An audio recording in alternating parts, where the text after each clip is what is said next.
Good morning friends. Today's topic is inline function. हम लोग आज इनलाइन फंक्शन को डिस्कस करेंगे। फंक्शन के बारे में हम लोग जानते हैं कि फंक्शंस का यूज़ करके हम लोग अपने प्रोग्राम को मॉड्यूलराइज कर सकते हैं। फंक्शन का यूज़ करके हम अपने प्रोग्राम की मेमोरी को भी सेव कर सकते हैं। कैसे? हमने समझा था कि यदि सिमिलर कोड की बार बार रिक्वायरमेंट है तो हम बार बार उस कोड को लिखें। इससे अच्छा है कि हम लोग उस कोड को हम एक फंक्शन में कन्वर्ट कर लें और मल्टीपल टाइम फंक्शन को कॉल कर लें। तो इस प्रकार हमारी मेमोरी जो है वो सेव हो जाती है। इसलिए हम लोग फंक्शन का यूज़ करते हैं। लेकिन फंक्शन के एडवांटेज के साथ साथ उसमें कुछ ओवरहेड भी होते हैं। ओवरहेड क्या होते हैं? ओवरहेड मतलब कि डेटा स्ट्रक्चर को मेंटेन करना पड़ता है। कैसे? भाई हमारे को रजिस्टर सेव करने पड़ते हैं, आर्गूमेंट्स को स्टैक में स्टोर करना पड़ता है, कॉलिंग फंक्शन से हमारा कंट्रोल ट्रांसफ़र होकर फंक्शन डेफिनेशन में आता है और फिर फंक्शन की डेफिनेशन से प्रोसेस कंप्लीट करने के बाद अगेन कॉलिंग फंक्शन के पास जाता है। तो फंक्शंस की कुछ लिमिटेशंस भी होती हैं जिसके कारण से हमारे प्रोग्राम का जो एग्जीक्यूशन टाइम है वो थोड़ा सा बढ़ जाता है। इसीलिए इसको रिड्यूस करने के लिए सी प्रोग्राम में भी हम लोगों ने मैक्रोस पढ़े थे। सी प्रोग्राम में एक कॉन्सेप्ट था जिसे हम लोग मैक्रो कहते हैं। मैक्रो का यूज़ करके भी हमने फंक्शन के ओवरहेड को रिड्यूस करने का किया जाता है। यानी कि सी प्रोग्राम के अंतर्गत मैक्रो का यूज़ करके हम लोग फंक्शन के ओवरहेड को रिड्यूस करते हैं। लेकिन वहाँ पे लिमिटेशन ये है कि हम लोग फंक्शन वहाँ पे मैक्रोज में एरर चेकिंग नहीं कर सकते। यानी कि मैक्रोज में एरर चेकिंग पॉसिबल नहीं थी। तो उस लिमिटेशन को भी सॉल्व करने के लिए हमारे C++ में एक इम्पॉर्टेंट कॉन्सेप्ट है जिसे कहते हैं इनलाइन फंक्शन। इनलाइन फंक्शन में एरर चेकिंग भी होगी और जो फंक्शन का ओवरहेड है उसको भी रिड्यूस किया गया है।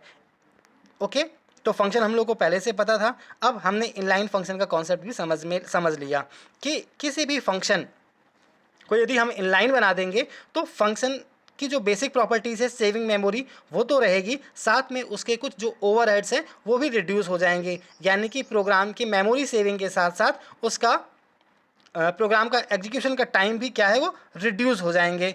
अब सवाल ये उठता है कि फ़ंक्शन को हम इनलाइन फंक्शन कैसे बनाते हैं। किसी भी फंक्शन को इनलाइन फंक्शन कैसे बनाते हैं? तो किसी भी फंक्शन को इनलाइन फंक्शन बनाने के लिए हम लोग इनलाइन कीवर्ड का यूज़ करते हैं। इनलाइन कीवर्ड का यूज़ करके किसी भी फंक्शन को इनलाइन फंक्शन बनाया जा सकता है। फंक्शन का सिंटैक्स नॉर्मल जो मेंबर फंक्शन होते हैं या यूँ कहें फंक्शन जो होते हैं उनका सिंटैक्स क्या है? सबसे पहले हम लोग फंक्शन का रिटर्न टाइप बताते हैं। फंक्शन का रिटर्न टाइप, देन फंक्शन का नेम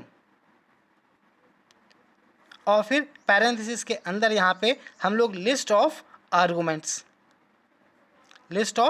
आर्गूमेंट्स यहाँ पे डिक्लेयर करते हैं। ओपनिंग ब्रेसेस, यहाँ पे फंक्शन बॉडी और फिर क्लोजिंग ब्रेसेस। ये एक नॉर्मल सिंटैक्स है किसी भी मेंबर फंक्शन का या यूज़र डिफाइंड फंक्शन का। फंक्शन बॉडी के अंतर्गत हम लोग सबसे पहले लोकल वेरिएबल को डिक्लेयर करेंगे, एग्जीक्यूटेबल स्टेटमेंट लिखेंगे और फिर रिटर्न स्टेटमेंट करके कंप्लीट करते हैं। इसकी स्टडी अपन कर चुके हैं यूज़र डिफाइंड फंक्शन की। यहाँ पे हमें पढ़ना है कि इस प्रोटोटाइप में हम क्या चेंजेस करें कि हमारा जो फंक्शन है वो इनलाइन फंक्शन बन जाए। तो इस प्रोटोटाइप में केवल इसके पहले हमें इनलाइन कीवर्ड का यूज़ करना है। किसी भी यूज़र डिफाइंड फंक्शन को इनलाइन फंक्शन बनाने के लिए हमें उसके प्रोटोटाइप से पहले हमें इनलाइन कीवर्ड ऐड कर देना है। यानी कि जो फंक्शन का हेडर होता है यूज़र डिफाइंड फंक्शन में उसके पहले हम लोग इनलाइन फंक्शन को यूज़ करते हैं। ओके, आगे बढ़ते हैं।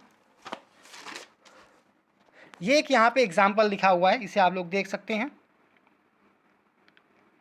ये एग्जाम्पल वो है जिसमें हमने फंक्शन के हेडर से पहले इनलाइन कीवर्ड यूज़ किया है। यानी कि ये इनलाइन फंक्शन है, ये फंक्शन का रिटर्न टाइप है और ये फंक्शन का नेम है और ये फंक्शन का आर्गूमेंट है। इसका मतलब यहाँ पे क्यूब नाम का यूज़र डिफाइंड फंक्शन